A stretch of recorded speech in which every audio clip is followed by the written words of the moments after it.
"Tuan-tuan, apakah yang harus aku perbuat supaya aku selamat?" Jawab mereka, "Percayalah kepada Tuhan Yesus Kristus dan engkau akan selamat, engkau dan seisi rumahmu." Kisah yang terjadi pada malam itu dikisahkan dengan penuh dramatik, sehingga kisah ini tidak akan dapat pernah terlupakan. Berita tentang pengharapan dan keselamatan yang Paulus dan Silas sedang beritakan merupakan serangan terhadap pendewaan militer Romawi. Itulah alasannya mengapa mereka ditangkap, dipukuli, dimasukkan ke dalam penjara, dan kaki mereka dipasung. Namun di dalam penjara itu para narapidana lainnya mendengar mereka, Paulus dan Silas yang telah disiksa dan dipasung itu memuji Tuhan dan bernyanyi untuk kemuliaan Tuhan. Pada tengah malam, di tempat itu, kemuliaan Allah turun, dan kemuliaan Allah mengguncangkan penjara itu sehingga pintu-pintu penjara terbuka. Menurut hukum Roma, kepala penjara adalah orang yang harus bertanggung jawab atas para narapidananya. Jika mereka melarikan diri, ia akan menghadapi hukuman yang sangat memalukan. Itulah alasannya mengapa akhirnya ia lebih baik memutuskan untuk bunuh diri daripada menanggung malu karena para narapidananya melarikan diri. Ia mencabut pedangnya dan hendak menancapkannya ke jantungnya sendiri dan mengakhiri hidupnya dengan bunuh diri. Ketika Paulus melihat kepala penjara itu akan melakukan bunuh diri, ia berkata, "Jangan celakakan dirimu, sebab kami semuanya masih ada di sini." Kepala penjara itu berlari masuk dan dengan gemetar tersungkurlah ia di depan Paulus dan Silas. Menghadapi hukuman yang memalukan dan tak berbelas kasihan itu, ia bertanya, "Apa yang harus aku perbuat supaya aku selamat?" Mereka langsung menjawab, "Percayalah kepada Tuhan Yesus Kristus dan engkau akan selamat." Ada beberapa pertanyaan yang harus dijawab dalam hidup Anda. Mengapa Anda harus diselamatkan? Jawabannya ada di dalam hidup Anda, ada dalam hidup kita, dan ini bersifat universal, yaitu karena adanya kata kematian. Ditekankan dalam Alkitab bahwa manusia mati hanya sekali, dan setelah itu dihakimi. Allah menegaskan kedua hal ini secara bersama-sama, jiwa yang penuh dosa harus mati. Pada bagian permulaan Alkitab dikatakan, "Pada hari engkau memakannya, pastilah engkau mati." Pada bagian pertengahan Alkitab, dalam Yehezkiel dikatakan, jiwa yang penuh dosa harus mati. Pada bagian akhir Alkitab dikatakan, upah dosa adalah maut. Kita semua akan menghadapi tahta pengadilan Allah yang Maha Kuasa itu. Waktu kematian tidak dapat dihindari, baik itu kematian rohani, kematian fisik, kematian kekal, dan kematian kedua. Kita semua menghadapi penghukuman kematian yang tak dapat dihindari dan tak dapat diubah. Saya pernah membaca bahwa pada zaman Ratu Victoria ada orang yang tidak bersalah dijatuhi hukuman penjara seumur hidup karena kejahatan yang tidak pernah ia lakukan. Di luar penjara temannya bekerja bertahun-tahun demi pengampunan atau kebebasannya. Akhirnya perjuangannya mendapatkan hasil. Di tangannya ia memegang surat pengampunan yang ditandatangani oleh sang ratu sendiri. Dengan kebahagiaan yang luar biasa, ia masuk ke penjara dan memberikannya kepada sahabatnya di sel itu. "Kamu bebas. Kamu bebas." Ya, sembari dia menghampiri sahabatnya dengan gembira, "Ya, ini aku membawa surat pengampunan yang ditandatangani langsung oleh sang ratu sendiri." Namun sahabatnya itu tidak merespon. Tidak sama sekali. Sehingga sahabat itu menjadi heran. "Kamu bingung ya? Kamu bebas. Kamu bebas. Bukalah pintunya, dan keluarlah menikmati kebebasanmu. Saya telah memegang surat pengampunan yang ditandatangani oleh sang ratu sendiri. Kamu sekarang bebas." Sahabat yang telah dipenjara itu kemudian membuka pakaiannya dan memperlihatkan dadanya kepada sahabat baiknya itu. Kanker telah menggerogoti hidupnya.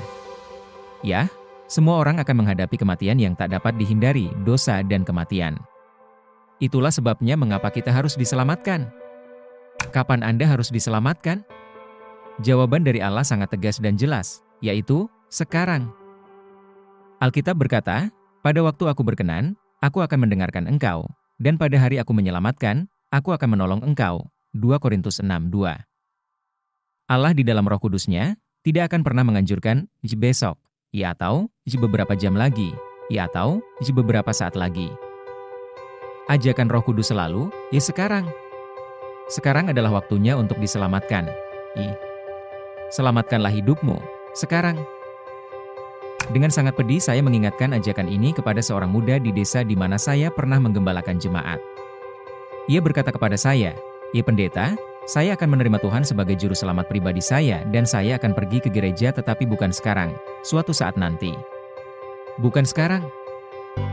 Ia akhirnya datang ke gereja, namun ia datang dalam peti mati.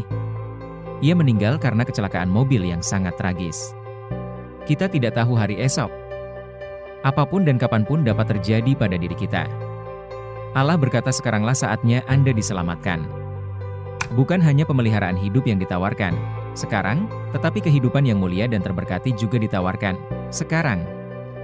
Selama 10 tahun saya menggembalakan di negara bagian lain. Di suatu kota, di mana saya sedang berkhotbah, ada seorang suami muda yang mempunyai 2 anak perempuan yang masih kecil. Laki-laki itu pergi meninggalkan mereka, keluarganya itu, dan selingkuh dengan perempuan lain. Ibu kedua anak kecil itu pindah ke pinggiran kota. Di sana, di sebuah pondok kecil, di suatu danau kecil, di sebuah gubuk mereka tinggal dan dia bekerja sebagai tukang cuci selama bertahun-tahun sambil membesarkan kedua anak perempuan terkasihnya itu. Ketika tahun-tahun itu terus berlalu, tiba-tiba ada orang yang mengetuk pintu dengan kasar. Ketika ia membuka pintu, di sana berdiri suaminya yang pernah meninggalkannya dan kedua anak perempuannya itu. Laki-laki itu sedang sakit dan tidak berdaya. Kemudian ia meminta diizinkan untuk masuk ke dalam gubuk itu. Ia membuka pintu. Ia memapah laki-laki itu ke dalam gubuknya, dan semua orang di daerah itu begitu kagum terhadap wanita ini. Ia merawat suaminya itu sampai suaminya meninggal. Bolehkah saya bertanya kepada Anda dengan pertanyaan sederhana? Apakah Anda berpikir bahwa laki-laki itu melakukan hal yang benar terhadap istri dan kedua anaknya itu, yaitu dengan memberikan hidupnya di luar atau kepada perempuan lain dan memberikan bangkainya di bawah kaki istrinya? Anda melakukan itu. Anda melakukan itu ketika Anda memberikan hidup Anda kepada dunia dan kesenangan-kesenangan pribadi Anda, dan di akhir hidup Anda datang untuk melemparkan bangkai Anda di bawah kaki Tuhan, dan Anda meminta Tuhan untuk menyelamatkan Anda. Saya berkata, banyak orang menolak hidup yang penuh berkat dengan menolak anugerah dan kasih dari Tuhan kita. Sekarang adalah saatnya untuk diselamatkan. Kehidupan yang penuh berkat ditawarkan sekarang. Pada masa kanak-kanak kita diajar untuk mengasihi Tuhan. Pada masa muda kita diberi kekuatan untuk bertumbuh dari hari ke hari untuk hidup berkenan kepada Yesus. Pada masa dewasa kita diminta untuk mengasihi dan melayani Tuhan. Dan pada masa tua kita hidup hanya untuk berpikir hal-hal yang baik bagi Tuhan. Tidak ada kehidupan di bumi ini yang dapat dibandingkan dengan kehidupan yang mahal dan yang begitu indah dengan mengikuti serta mengasihi Tuhan Yesus. Semua itu ditawarkan bahwa sekarang adalah waktunya untuk diselamatkan. Pertanyaan yang paling utama dan klimaks adalah, bagaimana agar saya dapat diselamatkan? Anda harus sadar, ketika saya menjawab pertanyaan itu, saya adalah seorang literalis Alkitabiah. Saya tidak percaya sistem pengrohanian untuk menjelaskan firman Allah. Saya percaya suku kata demi suku kata, kalimat demi kalimat, penyataan demi penyataan, semuanya yang dikatakan Alkitab dalam artian literal. Apa yang harus aku perbuat supaya aku selamat? Percayalah kepada Tuhan Yesus Kristus, dan engkau akan selamat. Ini hanya satu hal bukan dua. Ingat, hanya satu hal bukan dua. Percayalah kepada Tuhan Yesus Kristus, dan engkau dapat diselamatkan. Bukan percaya ditambah dengan ini dan itu. Ini hanya satu hal, percayalah kepada Tuhan Yesus Kristus, dan engkau akan selamat. Suatu hari saya berlutut dengan Alkitab terbuka di tangan saya. Saya berlutut di hadapan Allah dan berkata, "Ya Tuhan, tunjukkan kepada saya apa maksud percaya kepada Tuhan Yesus Kristus ini." Saya membaca Alkitab, Yakobus pasal 2 yang mengatakan, setan-setan pun juga percaya akan hal itu dan mereka gemetar. Mereka mengetahui semua fakta tentang Tuhan kita dari permulaan penciptaan. Iblis percaya dan gemetar. Lalu apa arti percaya Yesus di sini? Percayalah kepada Tuhan Yesus Kristus dan engkau akan selamat. Tuhan berbicara dalam hati saya dan berkata, bukalah 2 Timotius 1 ayat 12. Itulah sebabnya aku menderita semuanya ini, tetapi aku tidak malu, karena aku tahu kepada siapa aku percaya dan aku yakin bahwa Dia berkuasa memeliharakan apa yang telah dipercayakannya kepadaku hingga pada hari Tuhan.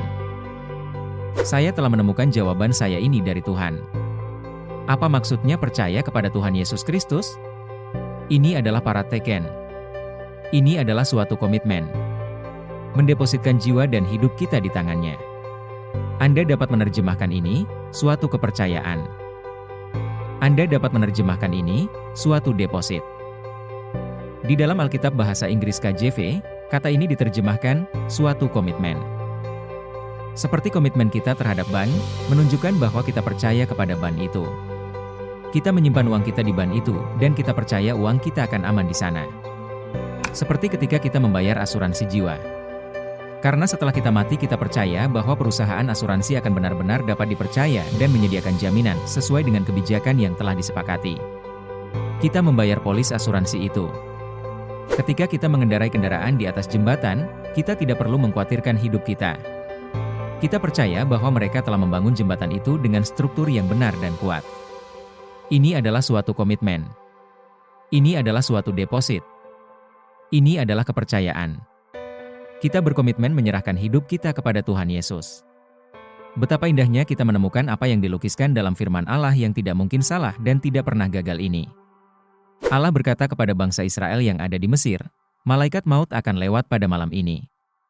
Semua orang yang tidak memiliki tanda salib, darah yang dioleskan di atas pintu dan di kanan kirinya, maka kematian akan masuk ke dalam rumah itu.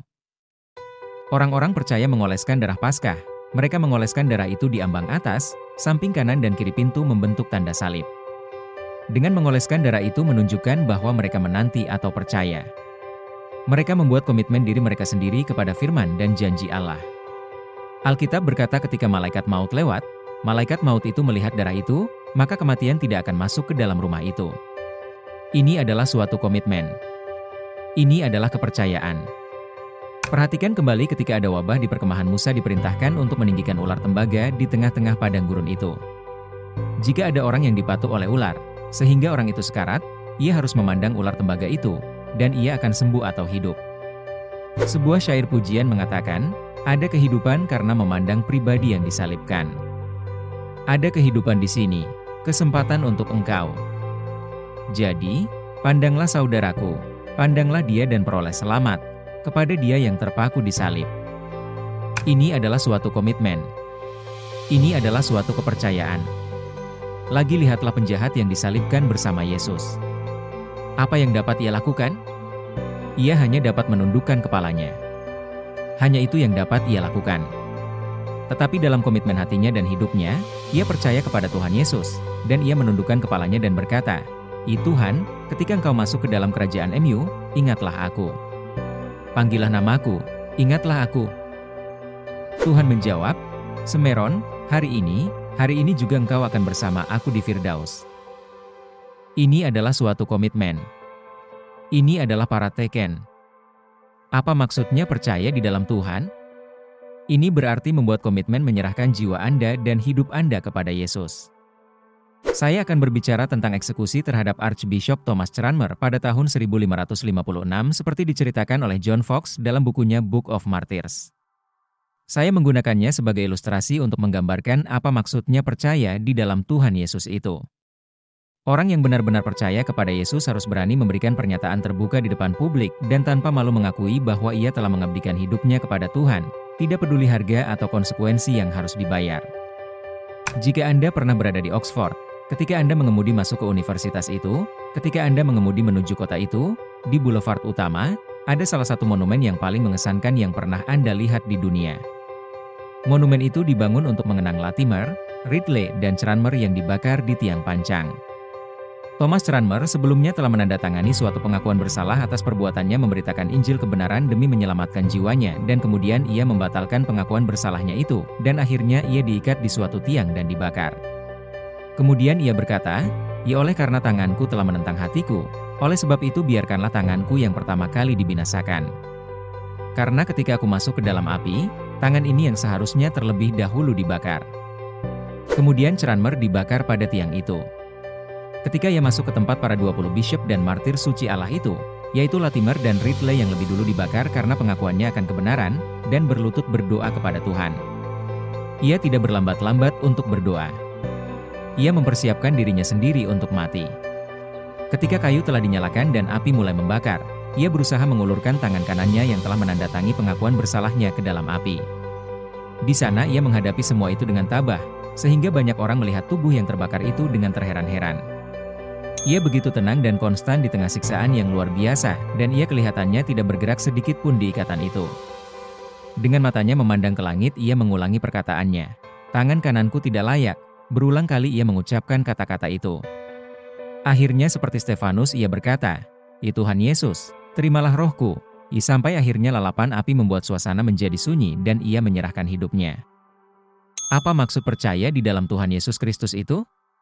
Itu berarti mengabdikan hidupnya sepenuhnya kepada Yesus, mengakui Dia secara terbuka, tanpa malu, bahkan sampai mati. Itu adalah komitmen yang Allah agungkan.